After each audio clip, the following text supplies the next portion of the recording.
It always seems to happen. At the worst possible time, you flip a switch, and instead of a warm, welcoming light, you get nothing but darkness. A burned-out light bulb can be a real nuisance, making a room feel gloomy and unusable. You might be tempted to put off the task, thinking it is complicated or requires special skills. The truth is, changing a light bulb is one of the simplest home maintenance jobs you can do.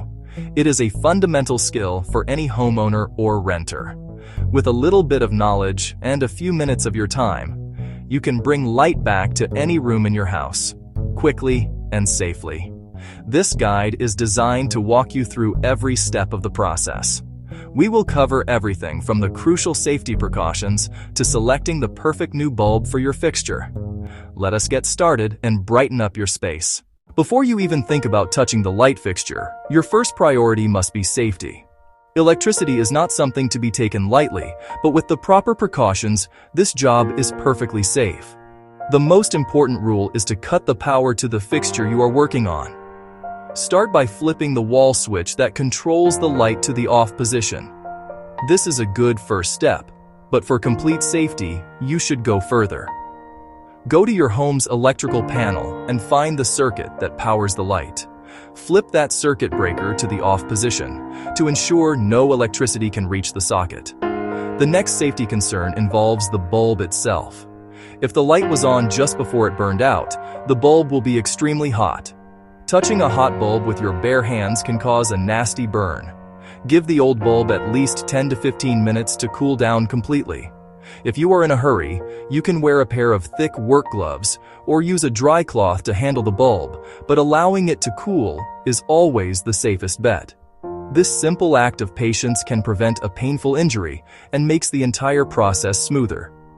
For any light fixture out of easy reach, you will need a ladder or a sturdy step stool. Never stand on a wobbly chair, a stool with wheels, or a stack of books. Use an A-frame ladder or a step stool placed on a flat, stable surface. Make sure the ladder's legs are fully extended and locked. If possible, have someone hold the base for extra stability. Maintain 3 points of contact at all times. Finally, be prepared for the possibility of a broken bulb. With your safety precautions in place, the next step is to gather the few tools you will need for the job. The most important item is the correct replacement bulb. We will discuss how to choose the right one next. For now, keep the bulb handy. You will also want your sturdy ladder or a step stool for overhead fixtures. Have a pair of gloves ready or a soft, dry cloth nearby. Gloves protect from warmth, and a cloth keeps skin oils off the new bulb. Especially important for halogen bulbs. Once you can comfortably reach the fixture, it is time to remove the old bulb. First, confirm the bulb is cool to the touch. For a standard screw-in bulb, grip gently and turn counterclockwise, righty-tighty, lefty-loosey. Keep turning until the bulb comes free. If the fixture has a glass globe or cover, remove that first, usually by loosening thumb screws or by turning the entire globe. Some fixtures use different bulb types, pin base or bayonet mount.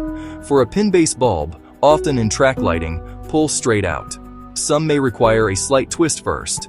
For a bayonet mount, push in gently, then turn a quarter turn counterclockwise. If the bulb will not come out with gentle force, stop and inspect. Never force it. If only the metal base remains, proceed carefully. First, double-check the power is off at the breaker. Put on safety glasses and thick gloves. Use needle nose pliers to grip the base edge and turn counterclockwise, gently protecting the socket threads. Alternatively, use the potato trick. Press the cut end in, then twist to remove. Now that the old bulb is out, you need to make sure you have the correct replacement.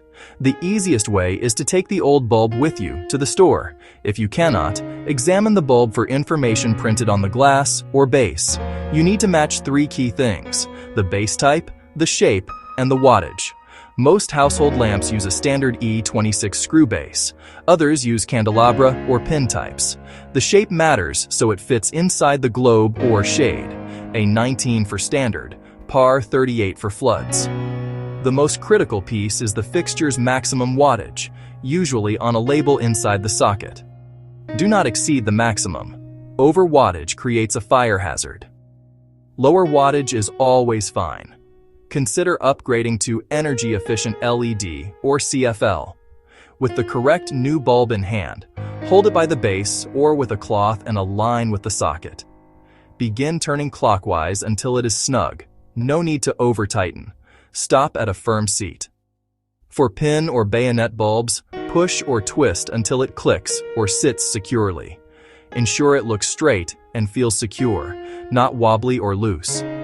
If you removed a cover or globe, reattach and secure it. Once everything is back together, carefully climb down and put your tools aside. Now you are ready for the moment of truth. Head back to your electrical panel and flip the breaker on. Then flip the wall switch. If all has gone well, the new bulb will illuminate the room. Properly dispose of the old bulb. Many stores offer recycling, especially for CFLs. If the light does not turn on, do not panic. Turn power off again at the breaker and the switch. Check that the bulb is snug. If needed, test the new bulb in a lamp you know works. If the bulb works elsewhere, the fixture may have a faulty socket, a loose wire, or a bad switch. If you ever see sparks, smell burning plastic, or hear buzzing, turn off the breaker immediately and call a qualified electrician.